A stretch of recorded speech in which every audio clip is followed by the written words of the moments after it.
সখী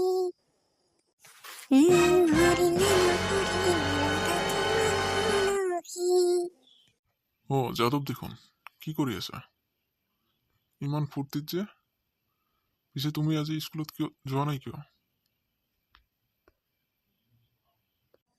ছাৰ মানে মোৰ আজি তামাম মূৰৰ বিষ সেয়েহে মই জানো তুমি মোক মিছা কথা কৈছা কিন্তু শুনা বাবা নিজৰ জীৱনটোক লৈ ইমান মিছা নকবা ক্ষতি নিজৰেই মনত ৰাখিবা বৰ্তমান সমাজত জীয়াই থাকিবলৈ শিক্ষিত হোৱাৰ লগতে এটা চৰকাৰী চাকৰি থকাৰো প্ৰয়োজন নহ'লে তোমাক এইখন সমাজৰ বহু সংখ্যক মানুহে মানুহ বুলিও গুৰুত্ব নিদিয়ে সেয়েহে ভালকৈ পঢ়া শুনা কৰা মিছা কথা কৈ নিজৰ জীৱনটো ধ্বংস নকৰিবা